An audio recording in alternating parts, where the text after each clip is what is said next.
Today we're going to work up a really cute Easter basket using that winter wheat stitch. I love the wheat stitch, it's so cute, and this is going to work up pretty quick in terms of using a bulky weight yarn, but we have a lot of little pieces and accessories going on with this, as you see with the tools that we will need. So for this basket, some of these things are optional, but obviously we need some yarn. So I'm using the 2 of Wands Hue of Me.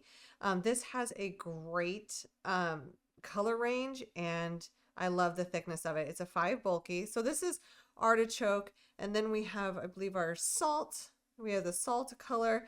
I'm going to be using the artichoke and the salt color together for one of the baskets. Basket I'm going to be making on camera will be the toast and this salt color. And then I also want to make one in these shades of pink, which is, this is the love song, and then this is the rose water, and those I thought were really cute together. But you can choose any color combination that you want to do for your basket or baskets. I love how I feel like these will last year after year and would be really cute for hunting Easter eggs. Now you will also want to have some reinforcements for this if you want it to be sturdy. It is pretty sturdy without them because it's a bulky weight yarn. So to keep these really sturdy and looking really nice, this is optional. But if you want, I found these 10-inch wooden circles that help on the bottom of the Easter basket for it to have a flat, sturdy bottom and hold a little bit of that weight. And then also the canvas. I've used canvas before. It's a great reinforcement for crochet. You can cut it to the size that you need.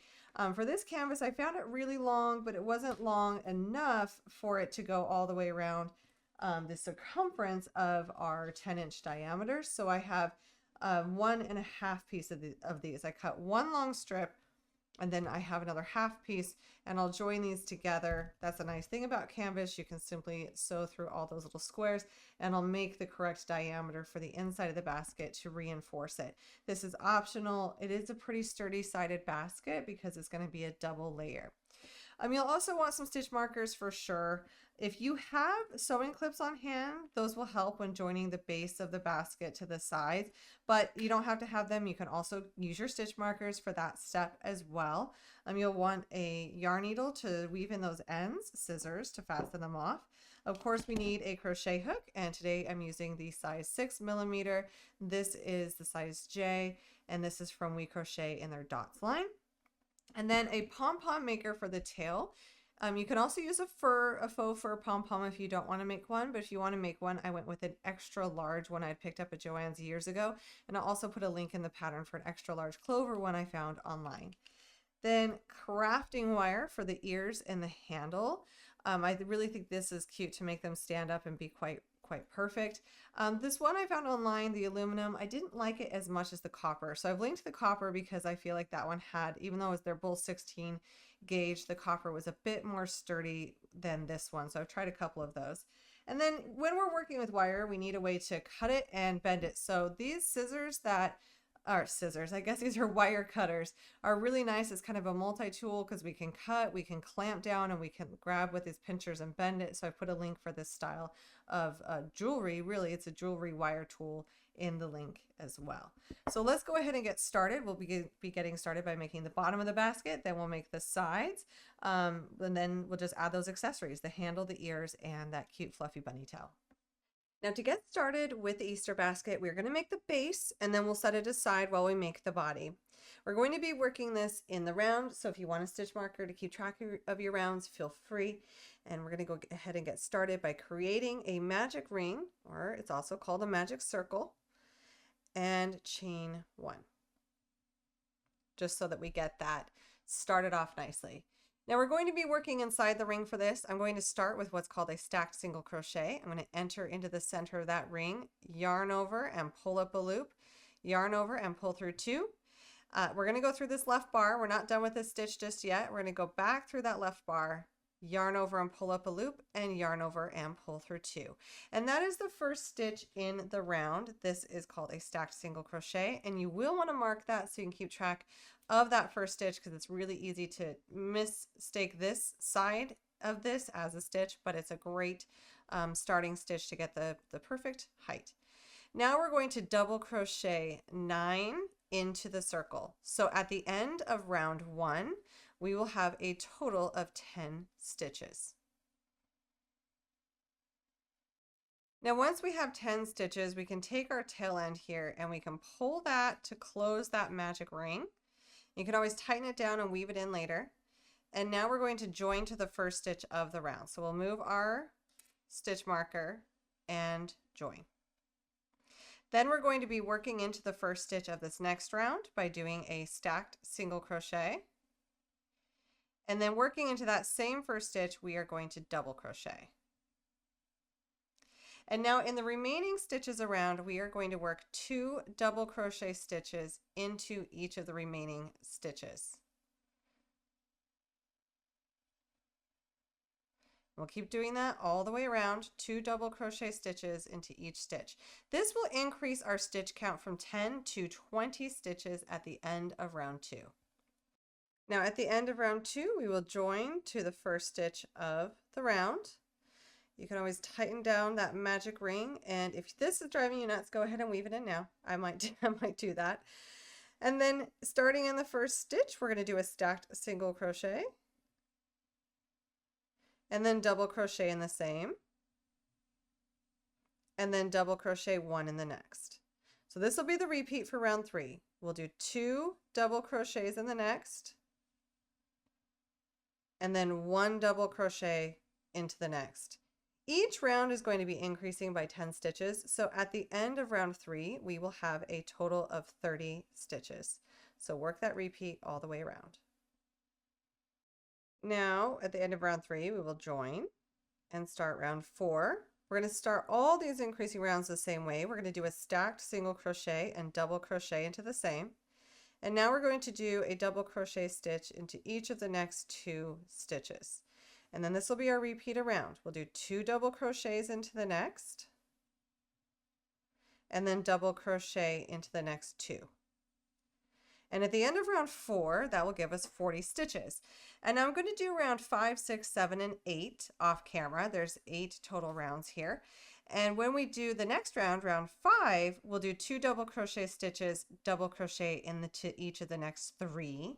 And on round 6, it'll be 2 double crochet stitches, double crochet into each of the next 4.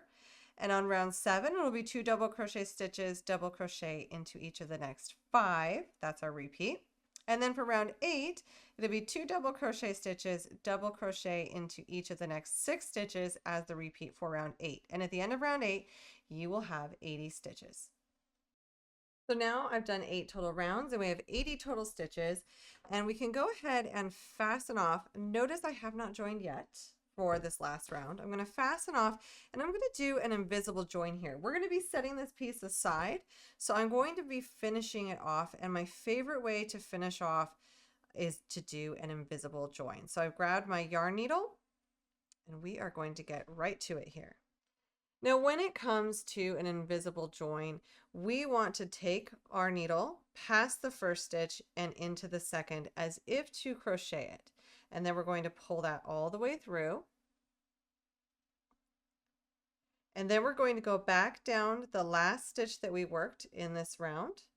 And we're going to insert our hook and go right down the center of that, insert our needle, sorry, go right down the center of that stitch. And we have created a mock stitch on top of the first stitch of this round, but you can't even tell where we started or stopped. This creates an amazing invisible join.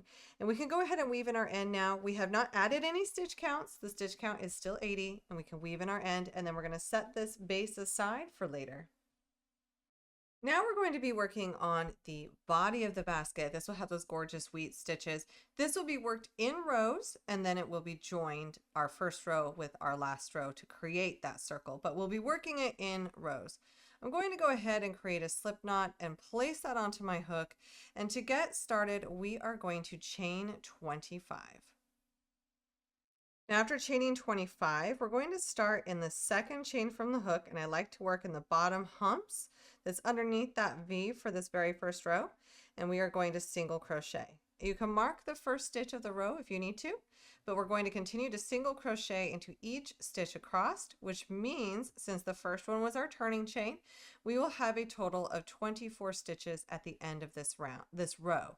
And for every single row we're going to work, the stitch count will not change. We will have 24 stitches at the end of every row.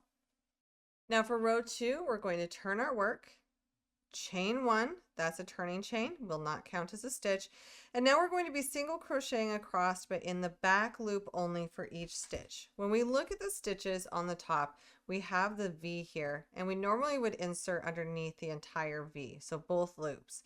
When we're working in the back loop only, we will skip the front loop and only go through that back loop, and that's going to create the texture pattern that we're after. So I'm simply going to be single crocheting in the back loop only for each stitch across for row 2.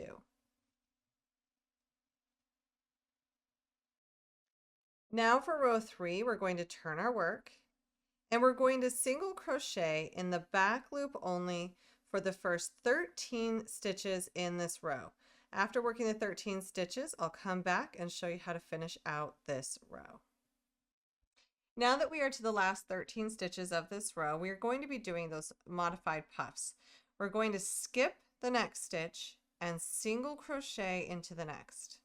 Then working back to that skip stitch, we're going to yarn over, insert our hook into the skip stitch, yarn over and pull up a loop, pulling it up to the height of the first loop on your hook, then yarn over, insert into the same skipped stitch, yarn over and pull up a loop. We now have 5 loops on our hook. We're going to yarn over and pull through 4 of them, and then to finish it, yarn over and pull through the last 2, and that's our modified puff stitch. We're going to do this 2-stitch repeat until the very last stitch of this row. So we will skip the next stitch and single crochet into the next. Working back into that skip stitch, we're going to create a modified puff.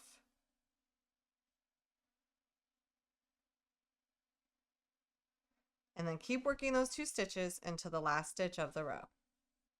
And now that we are to the last stitch of the row, we will simply single crochet into that last stitch and then turn our work. And we're ready for row 4.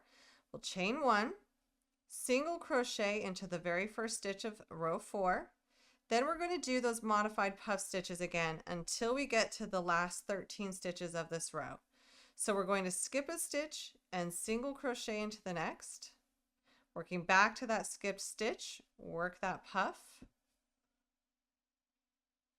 And then we'll do that until we have 5 total puff stitch repeats. So skip a stitch and single crochet, work a puff back into that skipped stitch, and we'll work that until the last 13 stitches of this row.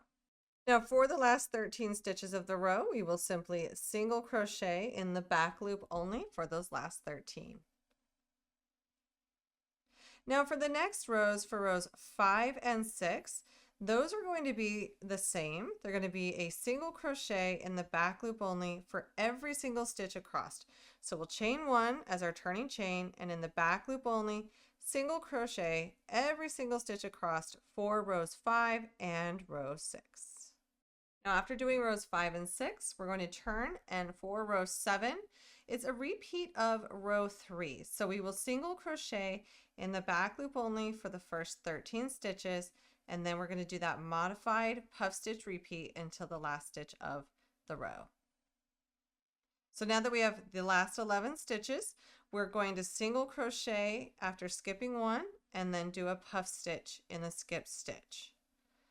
So skip a stitch, single crochet and puff stitch until the last stitch of row 7. And single crocheting in that last stitch for row 7, we'll turn our work, chain 1, and row 8 is simply a repeat of row 4.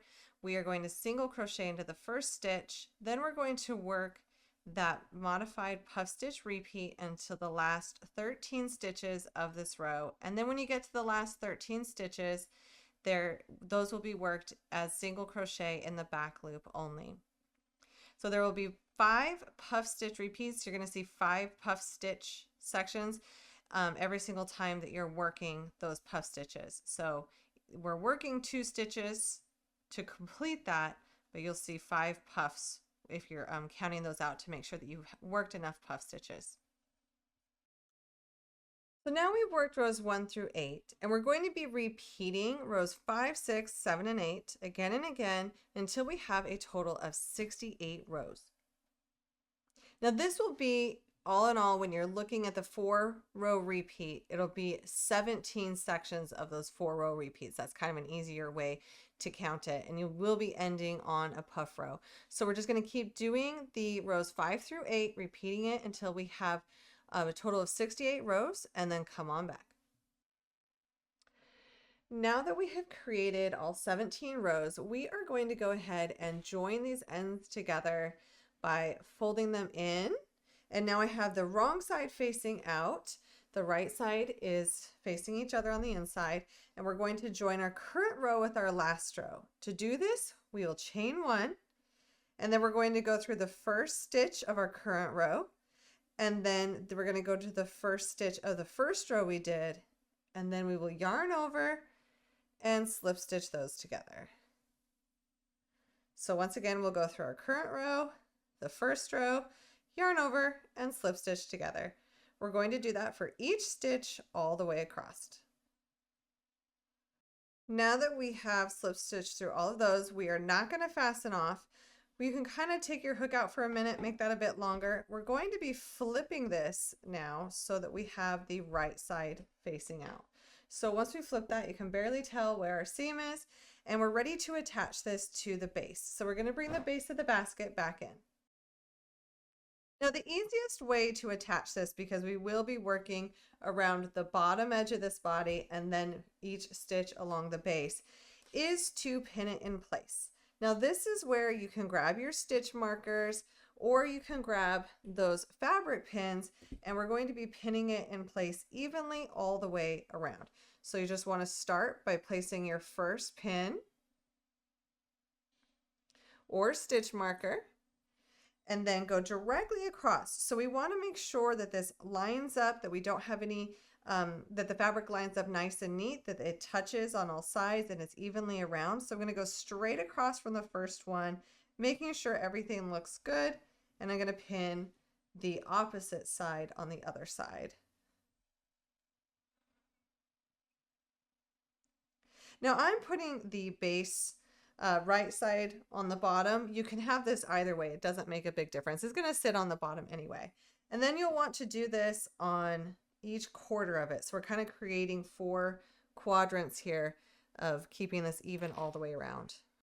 Now pinning this in place will just help you get a more even join here when we're doing the bottom to the sides, to make sure we don't have any large gaps or too tight of areas around. It will help us keep from each section evenly slip stitched together. So now we're going to put our yarn back on our hook and chain 1. You can tighten that down, and we're going to go through the edge of the body and then through a stitch on the base, yarn over, and slip stitch. And this is where we're just going to hold these 2 fabrics together so we get an even slip stitch, and we're just going to be slip stitching through the body and then the base all the way around. So at the end of this join, you will have a total of 80 stitches, because we're doing 1 stitch per stitch on the base, and there'll be 80 slip stitches all the way around. And by pinning these together, we're going to get a more even join. So we're just going to do this to join the body to the bottom. Now after slip stitching all the way around, we can go ahead and fasten off and use our needle to join. And there we go. So now I'm going to fasten off my yarn and grab my yarn needle. Now, if you were like me and you love finishing something off with a clean look, we're going to go through our second slip stitch that we made in this round, and we're going to go through it just like we did with a crochet hook. And then we're going to go down through the top of the last stitch worked, and I'm simply going to pull my yarn to the inside here, because then I can weave it in on the inside, and I'm going to pull through there. This creates that invisible join mock stitch along the base all the way around, so we can't really tell where we started and stopped. And now I'm just going to simply weave in that end, and we're looking more like a basket here. Once you have your basket joined together, and we have this really big kind of floppy thing right now, but don't worry, it will get sturdier. You can just simply fold this in, and simply folding it in really creates a reinforced wall for this Easter basket. And it can be left as is at that point. It's really cute. You can fill it with your, you know, Easter stuffing, fake grass, whatever you want. And it's a really cute basket. But if you wanted a bit more reinforced, this is when we're going to grab our wooden circle, and we can go ahead and place this into the bottom. Now, if you don't want to use a wooden circle, you can still block out the bottom, get it a little bit wet, set something in it, really shape it to the shape you want along the bottom to make it sit really flat. Or you can just throw in one of these circles. The edges are a little bit tricky to get in there, but once it's in, it's in. And then that will help reinforce the bottom of the basket. Now the next thing is I've taken some of the canvas and I've taken one of the long pieces and I've added to it because it needs a little bit more. I wish I could have found one made this long, but they were super expensive. So it was really easy just to stitch together through those holes. I used some cotton yarn in a needle, and I just stitched them together to make it into a bigger circle that we need for this basket. I used about 1.5, which is slightly less than our diameter, but I think it works great because we've got like this big wall, and I do kind of want the basket to come in at the top so that it kind of holds those eggs in. So we'll simply take this and stick it inside. Bring it out towards all those walls, and you'll want to kind of pull the fabric up and feel where the canvas is and make sure that it's lining up to the top of these puff stitches just above them all the way around, and that way it gets in place really nice. And then the next steps will be to add the accessories to this, which will be the handle, the tail, and the ears. Next, we are going to want to use our wire to create the ears. I'm going to go ahead and cut 2 pieces, each approximately 16 inches long, for these bunny ears. Now, when working with wire, we can create these sharp ends that we don't really want to have. We don't want to have sharp ends where we're scratching ourselves or getting any type of injuries. So this is where we're going to take these jewelry pliers. We're going to grab the very tip of this, the very end, and we're just going to roll that over. And here's the nice thing about the tool that I have in the link is it's a multi-tool, and you'll see these little notches here, and it has a flat plate in there. We can go ahead and just clamp down in those notches and make that a smoother end so that we don't get stabbed by it. Because knowing myself, I would cause an injury if I had any sharp ends. So now this is a dull end. It's clamped down quite nicely, and I'm going to do that to all 4 ends here. Now, to create the bunny ears, we're going to be working around this wire. I'm going to start with my accent color, the color B, and I'm going to create a slip knot and place that onto my hook. And then we're going to be using this wire to crochet around it. So to do so, I'm going to be holding the wire and the yarn at the same time. Now we're going to be using the wire and the yarn at the same time. If you don't want to, you can always create this ear and then put the wire through after. But I like to hold the wire and the yarn, the working yarn, perpendicular to each other, and we're going to work around this wire. So I'm going to put my hook underneath the wire, yarn over and pull up a loop, yarn over and pull through 2. So we're using our wire as a base here. So I've done a single crochet stitch as our first stitch. Now I'm going to go back through that left bar, around the wire, yarn over, pull up a loop, yarn over and pull through the bar we went through. And then now we're going to grab the yarn again, and it's wrapping around the wire naturally, yarn over and pull through 2. And that's our second stitch. And then we're going to do that again, repeating the last steps. So we're going to go through that left bar, around the wire to grab the yarn, pull up a loop and pull that loop through that left bar, and then yarn over and pull through 2 to complete the stitch. So through the left bar, under the wire, pull up the yarn, pull it through that left bar, and then yarn over and pull through the remaining 2. We're going to keep doing that all the way across until we have a total of 30 stitches on the wire.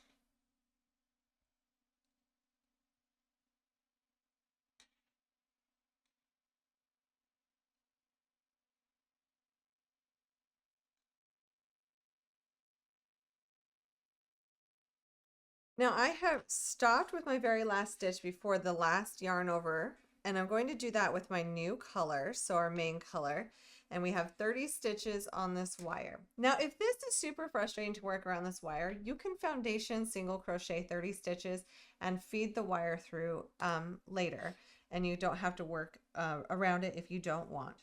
So now I'm going to turn my work and chain one. And for this row, I'm going to be working in the front loop only for each stitch across. So if we look at the top of the stitch, the one farthest away from us is the back loop and the one closest is the front loop. So I'm going to yarn over, insert through the front loop only, yarn over and pull up a loop, yarn over and pull through all three to complete a half double crochet. And now we're going to do that all the way across for all 30 stitches. So yarn over, go through the front loop only, yarn over, pull up a loop, yarn over and pull through all three. So simply half double crochet in the front loop only of all 30 stitches across. After working all the way across, we can fasten off all of the yarn, leaving these tail ends for us to attach to the basket later and pull through. I'll probably be weaving in the alternate color tail end, but leaving this main color tail end for putting on the basket later. And now look how cute this is. This is it. I know it doesn't seem like much, but what we can do now to make it look like an ear is simply fold that wire down in half, and we have a cute little bunny ear. Now we will repeat those steps for the second bunny ear and then simply set those aside for assembly later. Now we will need to make a basket handle, and I've cut 2 pieces of wire 28 inches in length each, and I've folded over those edges. Now for the basket handle, we're going to make a long strip of fabric, and then later we're going to take the wire and feed it through. I found it's just so hard to work around the wire for this long stretch and these type of stitches, so we're going to add the wire after we create our piece of fabric. So we are going to start our handle by chaining 79 chains. Now I've designed this in a way to make it look as equal as possible on the left and right side of the bag handle. So for this first row, we are going to start in the second chain from the hook, and we are going to slip stitch in each stitch across. This will mean at the end of row 1, we will have a total of 78 stitches.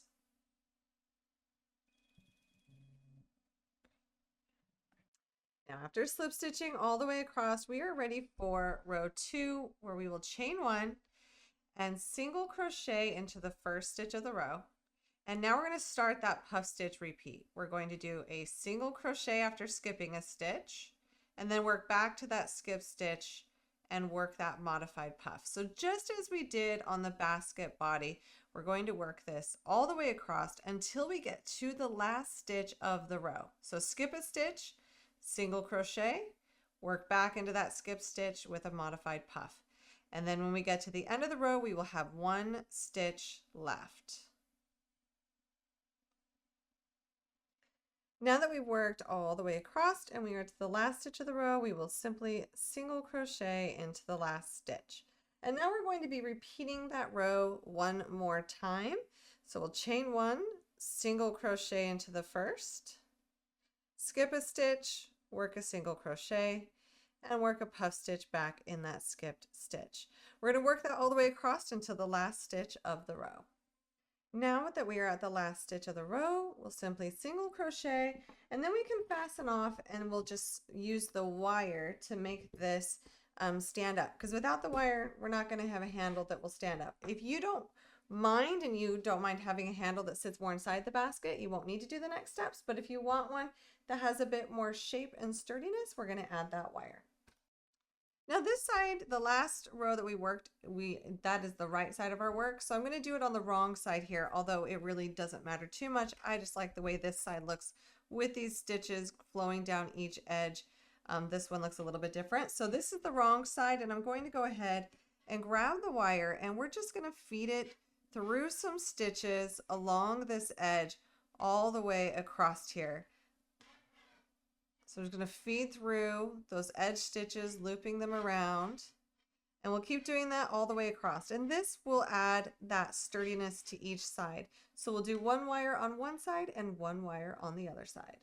And then when you're done, it'll look just like this. You can kind of see the wire on the inside, but not really. And the outside looks really great, and it has a lot more sturdiness to it. And for the bunny tail, if you're going to make a pom-pom, you'll want an extra large pom-pom maker. I picked this one up at Joann's years ago, but I have included in the link a jumbo pom-pom maker. It's really fun to have. You can make a really awesome size. This is fun for hats as well. This is a great size of pom-pom. So we will start by opening up this pom-pom, and we're going to be working around these two sets of plastic. We're going to keep them as close together as possible, and we're going to work around that, wrapping it, and then we will fold that closed, and then we'll work around this one and fold this one closed. So I'm going to start that wrapping, and I'll show you in different sections of how it's going to look. So I'm going to hold these together, and then we're simply going to grab the end of the yarn and start wrapping. This is a great thing to do while you're watching a show, because the more you wrap, the thicker it will be. And you can shape your pom-pom later by trimming it, but the more wraps that you do around this, the thicker that the pom-pom will be. I will often check it as I'm going and try to slide it in here, and I want it to have some pressure when I'm sliding it down. If it's completely loose, then I want to wrap it a little bit more. So now that I wrapped the first side, I test it out. It has some pressure when I slide in there. So I'm going to go ahead and maybe do a few more wraps just to make it super tight. And then I'm going to work my way to this side of the pom-pom, where now we will close this down. I've still got my yarn in my hand. We're going to close this down, and now we're going to go across here, which is totally fine. And we're going to be wrapping on this other side. So we'll wrap it to the same amount of thickness as the first side. Now that I've wrapped both sides and folded it in, we're going to go ahead and cut that end just to get the tail end off of the ball of yarn, and we're ready to work with this. So we're going to keep this closed until we're going to secure it. We're going to cut it, but keep it closed. I like to use more robust scissors for this. I find it a little bit easier. If you've done something as thick as I have, it can help by getting started on the outer layer. So just pick a few strands of yarn and work your way towards the center. And once you get to the center of this, then you can try to cut through all of them. But you want to make sure, I just kind of had it slip, you want to make sure that you're holding this together and that it does not come apart during this cutting process. During this cutting process, we want the yellow pieces that we slid down, or whatever the color is of yours, to stay closed. So we're going to cut all the way around, slicing all those pieces of yarn. Your scissors kind of fit right in the middle of that middle divot. And this is why these are so nice for creating pom-poms. They've set you up for success on where to cut. Now that we've cut all the way around, it looks really cool. We don't want to pop this off yet. I'm going to grab some cotton yarn. The reason why it's better to use a cotton yarn if you have some lying around, you only need a scrap, is because it's going to be less stretchy, and it's also going to be a little bit stronger than a lot of acrylic yarns. I will be using the yarn that we are using at some point in my next step, but for this step, if you have it, this is a better way to secure the center of the pom-pom by using a cotton yarn. So I'm simply going to slide it down into the center of the pom-pom maker, and I'm talking like pull it all the way down and in to where you can't see it anymore. And then we're going to bring it to the other side, and we're going to tie a knot. But we are going to pull this knot as tight as we possibly can. We are pulling together all this yarn towards the center, and we are going to tie that super tight. So I'm going to do a double knot. Now, I am always paranoid about these coming undone or getting too loose, that I will repeat this step with a second piece of cotton yarn.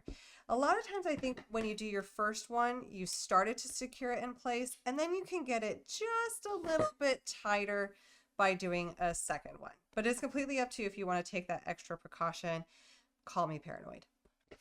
And we can go ahead and cut this yarn. We're not going to see it. I'm going to cut it down in there.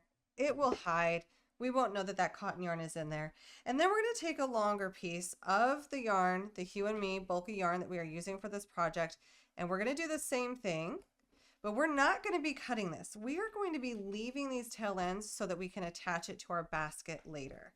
So I'm simply going to tie this feel free to do a double knot again. This is, once again, just another layer of protection, but I don't pull this one as tight because if I pulled it as tight as I pulled that cotton, I might snap this yarn.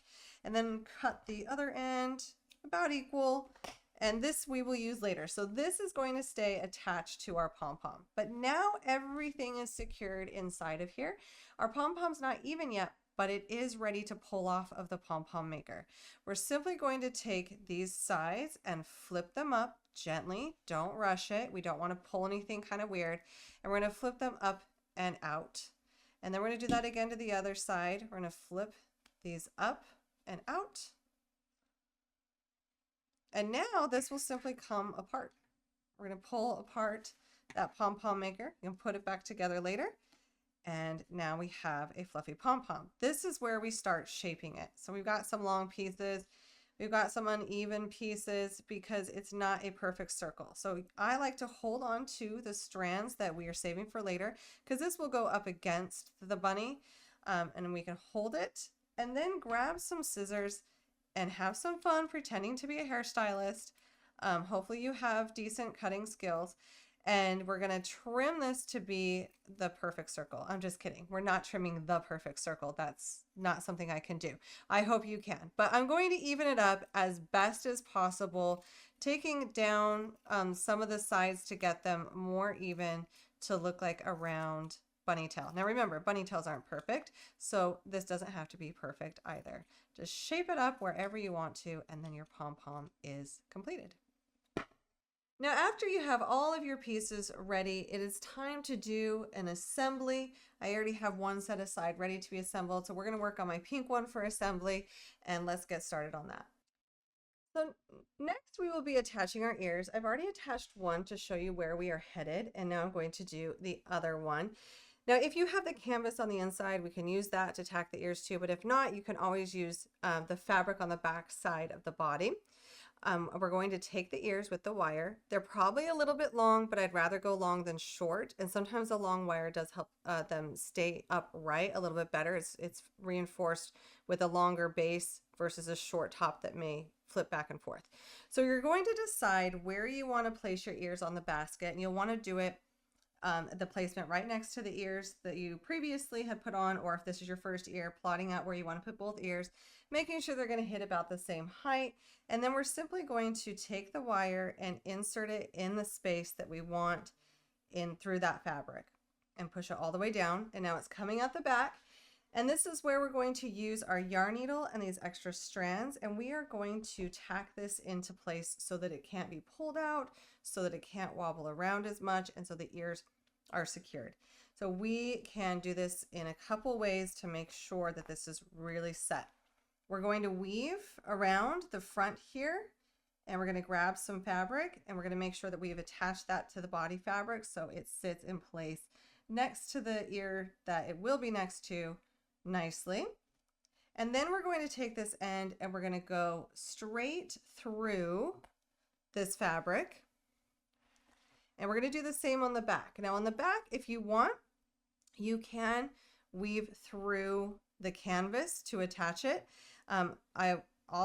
You can tack it down. So you can go through the canvas using the canvas squares. I've tacked this down in a spot to where it's attached to the side of this, and it's not going to go anywhere. If you don't have the canvas, you can do this to the inside of the basket. And then when you fold this over, you won't see any of this mess tying it down later. If you want, you can cut these smaller and curl those ends so that they're not sharp if you don't want it to be as long, or you can tack it all the way down for some extra strength on those ears. So I'll finish this second one, and then the ears will be attached. Now that we have the ears in place, we'll want to go to the opposite side of the basket, so exactly halfway around, and we're going to want to place our pom-pom. And this is why we left those two longer strands. We're going to use those to place it on the outside of the back of the basket. So I'm going to take one of the strands and I'm going to push it right through to the center. Now I'm going to be using the canvas as a way to tighten this to it, but you can do it once again to the inside of the fabric if you didn't do the canvas. I'm simply going to tie it. If the canvas wasn't there, I might tie it and weave in my ends a little bit to help reinforce that tail there. So I'm going to just place it through, push it through the canvas, And now I have 2 strands. I'm taking the easy way out on this one. Maybe this is a shortcut, but it really is an easy way to do it. I'm just going to tie a knot. And that way it's in place right where I want it, but it's super simple and not a ton of work. I don't think there needs to be much more fuss to this. I tie a bow just in case I decide I want to move that placement, but now we've got a cute little tail on the back of the basket. Now lastly in our assembly, we'll want to place the basket handle in here. And this is where we're simply going to start to get our placement just right. So we're going to go halfway in between the ears and the tail, and you want to make sure you've got that right where you want it, because when we go ahead and we tack this down, we are tacking the basket sides to each other as well, which is great. It's going to hold everything in place. It really helps hold everything down and shape it. But we will be tacking that handle on the inside to where it's no longer removable and you can't shift anything anymore. You can always pin it in place. I'm sure I will study this for a few minutes to make sure I have my placement just right. But when I do this handle, I'm putting it almost to the bottom of the basket and up the side. Let me move this so we can see. And I'm going to tack it, move this side of the handle, along each side of here. So I started this first strand. I'll do it up each side of that basket handle, and I'm working it back and forth, going from the inside to the outside. So the nice thing about this texture on the outside is as we sew up it, you can't really tell. We can hide our strands that go to the outside within that texture. For the canvas on the inside, I am going right through it, which also helps tack it down quite a bit. And then I'll just fasten off and weave in the end when I get to the top. And then I'm going to be repeating this. Oh, that handle's in the way. I'm going to be repeating this on the other side, where I'm going to seam up this side, attaching it through the basket so that it's nice and firm. So when we pick up that handle, it doesn't budge anything at all. So here I am going up this side of the handle, and I'm pulling my yarn through, going back down through the handle and the bag sides. I'll look on this side to make sure that I'm keeping it, inconspicuous with the texture on the outside. I'm just simply going to go back through and making sure on the inside I'm coming through and grabbing that handle again. And we're going to do that all the way to the top, and then weave in our ends and fasten off. And once your handles are attached, you are ready for the final fun steps of the Easter basket, and that is using it. You can throw in some of the Easter grass or whatever you want to do on the inside and get ready for some really fun Easter egg hunts. Now you can make this basket in a variety of colors, and it's really cute to mix it up in between what colors you want to do with the ears. You can get really creative with that. I also did make one in the Titan. It's a little bit of a thicker, bulky yarn. It was my first attempt at it, so I didn't do that fold over brim, which I found I liked so much more for the final product. But as you can see in these colors in this Titan, it looks really cute in these traditional colors as well. And I'll have that traditional color in the Hue and Me too. They look almost identical in terms of the colorways. Thank you so much for joining me for this fun project today. Be sure to hit that subscribe button. I hope you enjoy Easter egg hunting with your loved ones, and come back for some more fun projects soon.